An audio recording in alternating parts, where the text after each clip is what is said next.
How do you find answers after infidelity?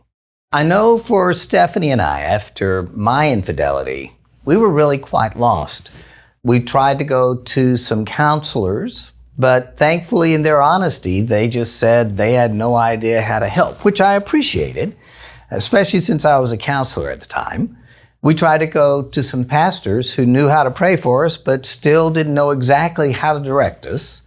In fact, I've always kind of likened the entire experience to a time when I was in my early teens, like 14 or 15, and it was right after Sundance, Butch Cassidy and the Sundance Kid came out. And four of us decided we would go jump off a cliff, but we wanted to do it in real style, so we decided we'd do it in the middle of the night. And here in Austin, we have a lake called Lake Travis with a lot of high cliffs. And so we jumped off about a 30-foot cliff, or three of us. One of them refused to do it. And I remember hitting the water, because it was about 12 at night, and swimming and not being able to find the surface. Nobody had ever told me anything about swimming in the dark. And I began to panic after a while, going, oh my gosh, I'm going to drown because I can't get anywhere. And thankfully, the one person we left up on top of that cliff turned on a light to see what had happened. And I remember seeing that light, and I just remember, go to the light. I didn't drown, obviously. But it's always reminded me of that's got to be what it's like for most of us. It's what it was like for Steph and I. I mean, where do you get good direction? How do you find your way to the surface? You don't know if you're going forward. You don't know if you're going backwards, if you're going up, if you're going down. Because the whole impact of infidelity is so isolating, and you don't even know who to talk to. One of the pieces of our story that I really appreciated was Stephanie went and bought a book called The Myth of the Greener Grass by a guy named Peterson. It's the only book she could actually find on infidelity back in 1984. And in that book, there was actually a story of someone. They called it The Anatomy of an Affair. And this guy's story was really similar to mine. And I remember taking that to Stephanie and saying, see, I'm not the only pervert. I'm not the only one. There's somebody else like me. I'm not the only one. And we actually went to a spiritual renewal conference thinking that maybe we could find answers there. And the person we were staying with said to me, I think you need to talk to the speaker at the conference, a guy named Jamie, because I think he's got a story similar to yours. And I said, you think or you know? And he said, well, I think, I don't know for certain. And I said, you've got to be kidding me. You want me to go up to the speaker at a conference with over 1,000 people and tell him I cheated on my wife? Now, Stephanie actually thought this was a good idea because she just wanted to find somebody who had been through it, because we didn't know anybody else who had been through it. And so I told Steph, well, if we ever see him alone, I'll talk to him. So we skipped a session at this conference, and we went out on the campus of the Belmont University, actually. As we walked out there, it was about 1 or 2 o'clock in the afternoon. It was like the rapture had occurred. There was nobody around except for the speaker and his wife, Jamie and Jackie, and they were sitting under this gazebo. And Stephanie grabs me and yanks me over there, and we sit down, and I just said, can we talk? And he said, sure. And I said, well, I hear that you might have a story similar to mine. I don't know. And he said, what's that? And I said, well, you know, I cheated on my wife. And he said, yeah, we went through that. And I was going, thank you. And he said, what have you guys been doing?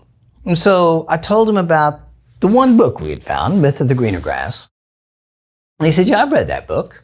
And I said, you know, there's a chapter in that book called The Anatomy of an Affair. And I said, you know, that guy's story, that is my story. And he said, yeah, that's my story. And I said, yeah, that's my story. And he said, no, Rick, that's my story. Peterson came and interviewed me. And I went, holy smoke. I mean, what were the odds that I would travel from Denver, Colorado to Nashville, Tennessee and meet somebody from Florida whose story I'd read about in a book? But I'll tell you, sitting down with a couple that had been there and done that was huge. And I'll never forget, after we told them our story and they told us their story, Stephanie looking at his wife Jackie and saying, why didn't you divorce him? which I'm sure is part of what was going through her mind at that point. And Jackie said, Steph, we had 4 kids. What was I going to do?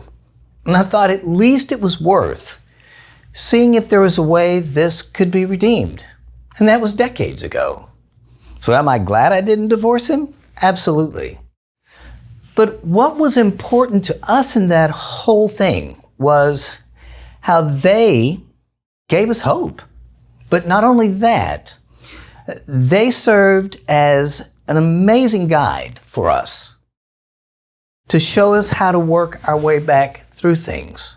One of the things we believe at Fair Recovery is that healed individuals are vital guides. That you want to seek answers from people who've accomplished what you're looking for. Beware of those who see themselves as victims, for instance, and are always telling a grievance story. I don't know that that's the place you want to seek advice from, or people who think they have all the answers. Of course, it feels a little silly saying that since I do a Q&A every week, but honestly, I don't think I have all the answers. One of the things I believe is that one size doesn't fit all. The Affair Analyzer that people take on the Affair Recovery website has over 850 different outcomes, because you need specific advice for what you're going through, a course of action that works for you. And one of the things we've always wanted to do at Affair Recovery is, provide that direction so that you don't have to stay in a state of hopelessness. One of the reasons we have multiple bloggers is providing hope that you can find somebody like Steph and I found with Jamie and Jackie, whose story you can at least relate to. Because it's finding those similarities that allow you to feel hope. One of the reasons all of our therapists have been through infidelity is because they know what it's like. And again, you want people or therapists who specialize and understand and can really empathize, but not judge you, where it feels literally safe for you.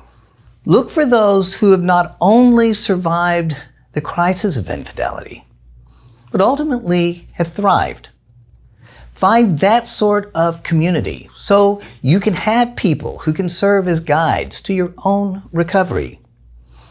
At Affair Recovery, we do everything we can to provide that service for you so you don't have to languish in the pain and you don't have to have wasted effort.